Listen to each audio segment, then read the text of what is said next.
So this past weekend in the Canadian province of Quebec, Prime Minister Stephen Harper met with French President Nicolas Sarkozy and some leading members of the European Union Commission to set out for a new economic order and union between Canada and the European Union.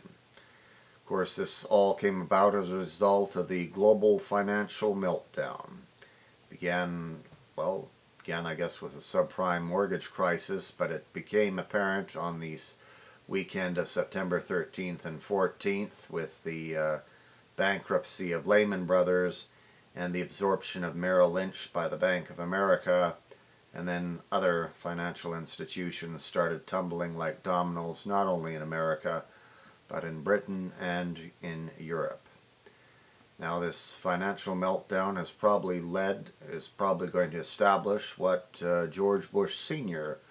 was yakking about back in 1990 and 1991 when the senior Bush started talking about a new world order.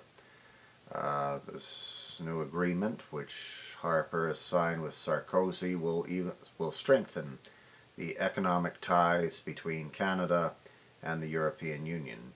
I imagine the reason why Mr. Sarkozy did not fly down to Washington, D.C. to meet with President Bush is because President Bush is, for all apparent purposes, a lame duck president, and Prime Minister Stephen Harper was, of course, re-elected Prime Minister of Canada with a larger portion of seats than he had before, but of course not enough to form a majority government, though the opposition parties in Canada are in such disarray that they pretty well cannot stand up to Prime Minister Stephen Harper, and the Canadian electorate probably wouldn't forgive them if they brought down the Harper government on a non-confidence motion in Parliament and we had to have an election all over again. So Stephen Harper will be making the difficult economic choices that must be made in the occasion of the economic meltdown that's currently going on around the globe. And also over this past weekend, the South American Union and Trading Bloc have voted to establish a South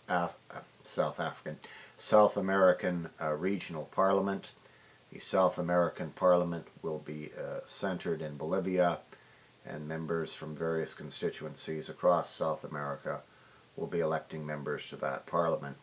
So it's interesting, the continent of South Africa, God, why do I keep saying South Africa?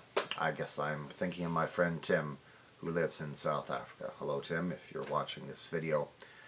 In South America now has a continental parliament, just like the European Union in Europe. Now a few friends of mine here where I live, Jack Morrow being among them, has been increasingly worried that a North American Union will come into effect by the year 2010. The North American Union would of course be basically the North American equivalent of the European Union, where there will be much closer ties between Canada, the United States and Mexico, and possibly and most likely a continental parliament for North America as well. And there was even talk of a North American currency, the Amero, taking place by 2010. Well, when Jack told me that, I thought, well, this is all a conspiracy theory. Not that conspiracy theorists are off the mark all the time, but I didn't think it was possible that national sovereignty could be erased and a North American Union could be formed by 2010. But of course, when an economic crisis of vast proportions, such as we have just seen, happens, then of course anything is possible. And of course, many countries are looking at the US dollar as a reserve currency and are thinking of switching to something else, possibly the euro.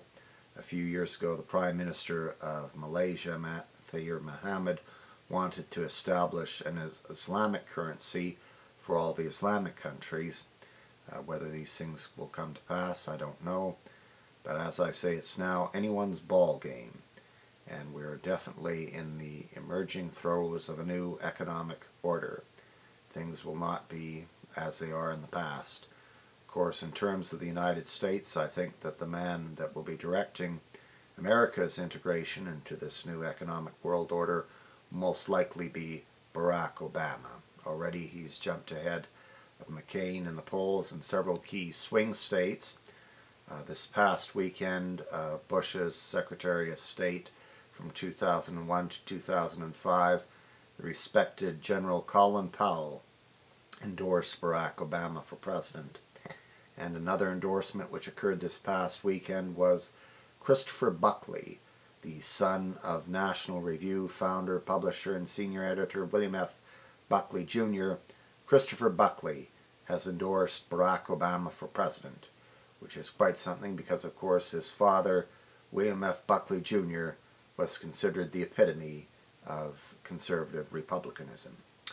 So with these events, it looks like Barack Obama will be the man who will have to become the global Roosevelt as he faces tremendous economic problems, not only in America, but all over the world as he takes office this coming January.